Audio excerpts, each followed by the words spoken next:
Hello to all the rainbows and brownies of Girl Guide in Ulster. It's me, your friend, Mr Hullabaloo, the magical storyteller.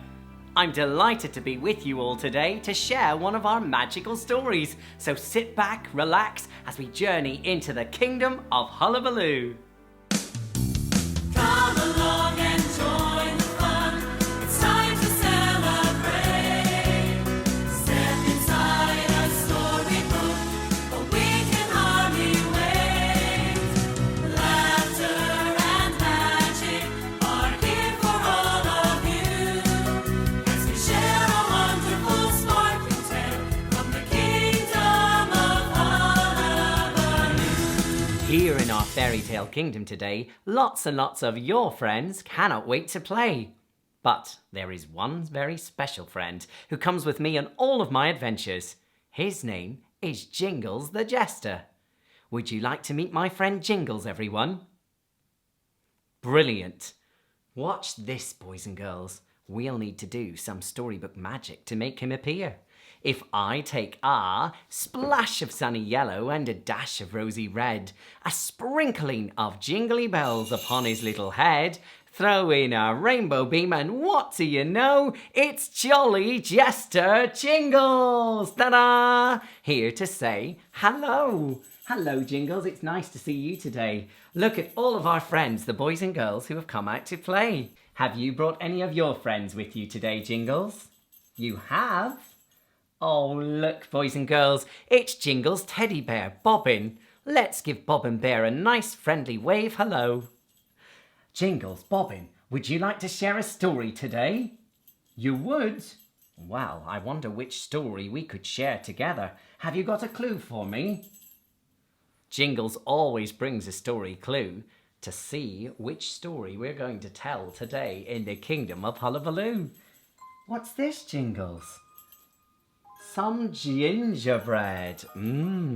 Boys and girls, do you like gingerbread? Rub your hungry tummies if you like gingerbread. I think I've got a very special story all about a very special gingerbread man. Shall we begin, boys and girls? Once upon a time in the kingdom of Hullabaloo, it was winter, and Bobbin the Bear wanted to go and visit his cousin Ola. Ola is a very special type of bear, boys and girls. Does anybody know what type of bear she is? That's right, everyone. She's a polar bear.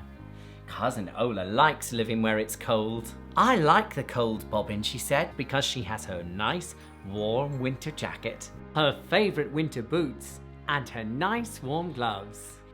But Bobbin the Bear was freezing. Can everybody shiver? Oh, I wouldn't like to live in the winter woods all the time, Cousin Ola, said Bobbin. My ears are freezing. Cousin Ola had a special surprise for Bobbin. It was a brand new winter woolly hat to wear. Bobbin likes his new hat with the pom-pom on top. I wish I had a special present I could give my cousin Ola, he thought. Just then, Bobbin the Bear had an idea. Off he went to visit Dotty in her kitchen. Dotty will know what to make for Ola. Dotty is our cook in the land of Storybook. And that day she was ever so busy in her kitchen baking lots and lots of gingerbread. That's it, said Bobbin. Dotty, will you help me make the biggest gingerbread man ever for my cousin Ola? Of course I will, said Dotty. But I'll need to ask Sprinkles the mouse for some help. Sprinkles was the little kitchen mouse. He lived in Dotty's kitchen in a gingerbread house. Little Sprinkles gets his name because one day when they were baking, some rainbow sprinkles fell on top of his hat. They're still there to this day, so that's why we called him that. Will you fetch the ingredients, Sprinkles? Said Dotty. So, boys and girls, we can all help to make the gingerbread too. Come on, everyone. Pick up your bowls and the flour. You put the flour in the bowl, then the sugar and spice, then you mix it all together so it tastes really nice. And when you mix the gingerbread in the bowl, you get a rolling pin and you give it a roll. Roll forward and back. Roll forward and back. And when you roll the gingerbread nice and flat, you get a cookie cutter and you push it down, splat!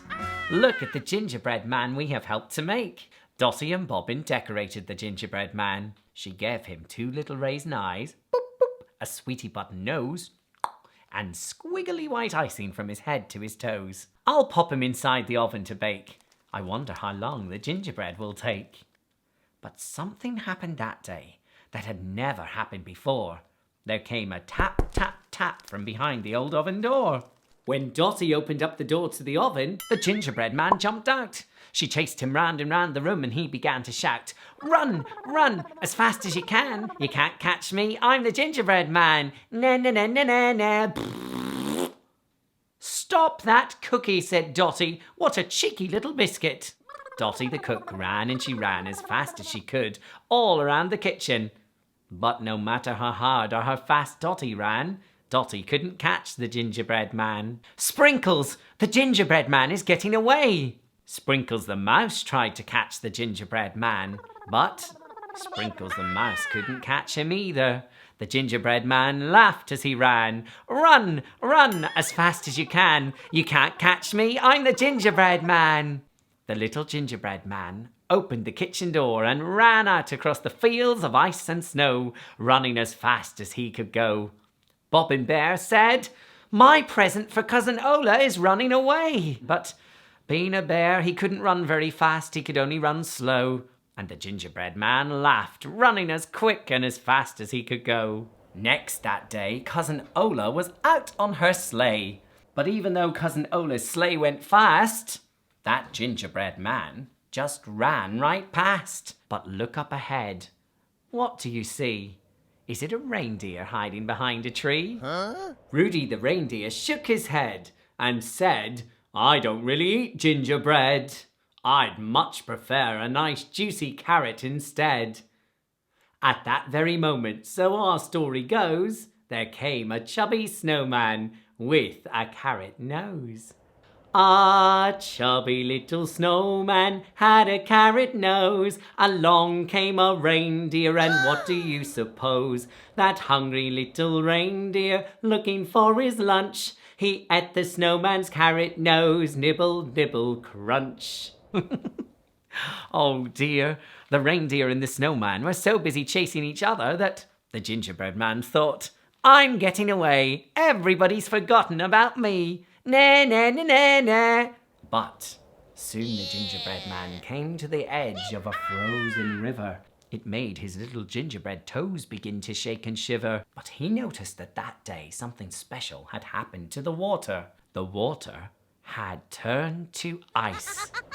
The gingerbread man thought it would be nice to go skating on the ice. But that little gingerbread man's head was so full of sugar and spice, if he had only taken time to read the sign, it said danger, thin ice.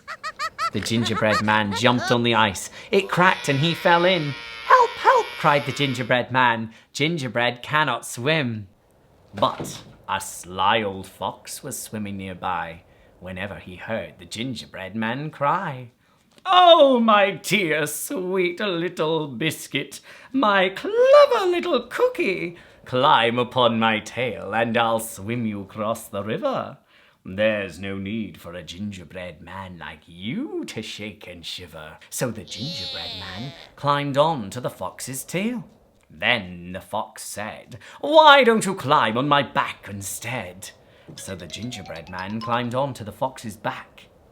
Next, the little gingerbread climbed all the way up onto the fox's head. And I think we all know how this story goes. The fox said, "Why don't you climb upon my black pointy nose?" When the gingerbread man climbed onto the fox's nose, he gobbled him up from his head to his toes. That was the end of the gingerbread man. He couldn't outsmart the fox, no matter how fast he ran. Dotty the cook arrived just in time, and she said, "Crumbs," because that was all that was left of him. Bobbin Bear began to cry. "Dotty, that was my present for Cousin Ola. What am I going to make her now?" But Dotty said, "Don't worry, Bobbin. Why, tomorrow we can bake some more gingerbread. Why don't we make Cousin Ola a nice warm mug of hot chocolate instead?" So that's exactly what they did. Bobbin Bear and Cousin Ola enjoyed a nice warm mug of hot chocolate on a winter's day. All's well that ends well. Unless, of course, you're made of gingerbread, that is. Oh, that was a wonderful story. Thank you, Bobbin. Thanks, Ola. Boys and girls, we hope you enjoyed your story today. Stay tuned for lots more exciting stories and songs from the kingdom of Hullabaloo. All that's left for me to say is, have a happy ever after of a day. Bye-bye, everyone.